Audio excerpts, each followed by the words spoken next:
The internet seems very interested in destroying arguments, but most of these don't actually focus on how you take an argument apart. So when you find yourself against a fearsome opponent of your own, you might not know how to verbally defend yourself.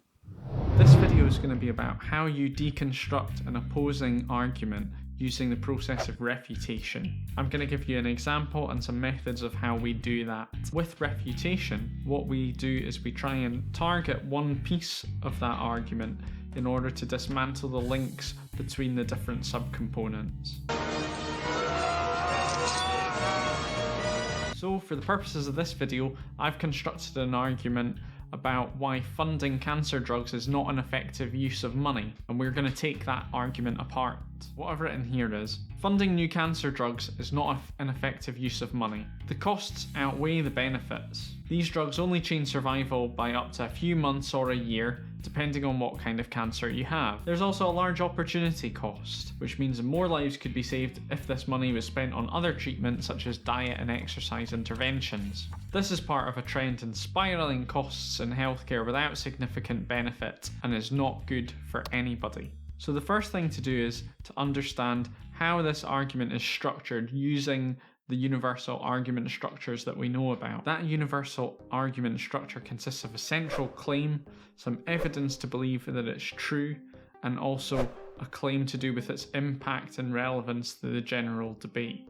Now we're going to use that same structure to explain how to take apart opposing arguments. If we sketch it out, this is what we can imagine that argument looks like. It makes one claim, the costs outweigh the benefits, and it makes one subclaim that there's a large opportunity cost. It gives two pieces of evidence for that, and then one claim to relevance for an impact statement. What we're doing with refutation is we're targeting one of those components in the argument and saying why it shouldn't be believed, causing the whole argument to fall apart. It's not enough just to say the opposite of what was said.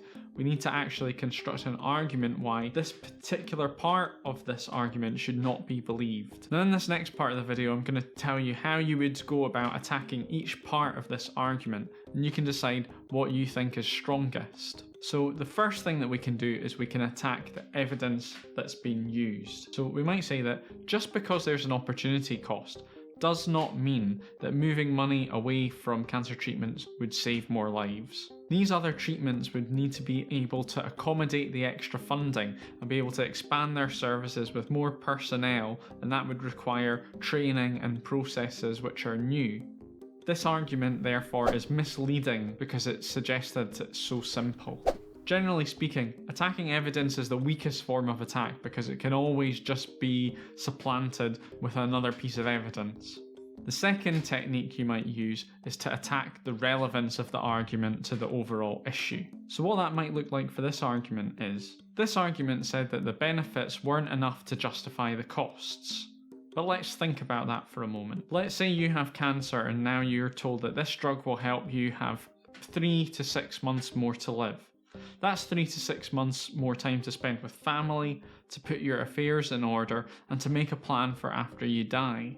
How can you say that that's not a good use of money? Putting so much emphasis on survival time at the expense of holistic care is short-sighted, so short-sighted that we actually think it's unethical.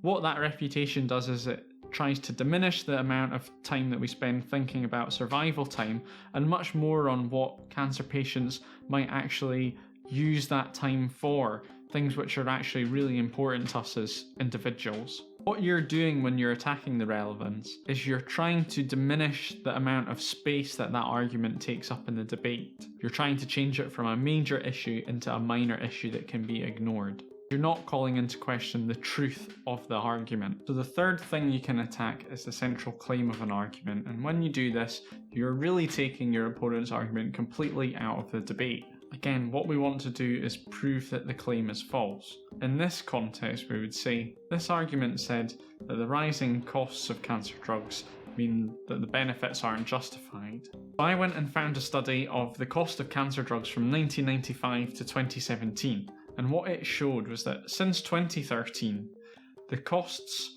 per actual life gained on one of these cancer treatments has actually been falling since 2013. That piece of evidence actually suggests that by further funding cancer drugs, we might actually start to see a further decrease in the costs, in much the same way that laptops nowadays are much cheaper than laptops at the end of the 1990s. When you can attack a claim in a way which actually strengthens the argument that you're trying to make, then so much the better. So to summarize how you do refutation, first you need to understand how the opposing argument fits in with this universal argument structure, so you know what the components are. Then you very briefly state what part of the argument you're going to attack. Then you say why it's wrong and give your own argument as to why that part of the argument should not be believed. And finally, to end on a strong note, you explain how your refutation changes what people should think about that argument in the debate. In future videos, I'm going to be going into more detail about refutation, about different ways you might attack each of these components of an argument, and also about how you might attack the different types of claim being made. If you want to be the first to see that, then click subscribe and hit the bell. That means that you'll get a notification when I upload a video.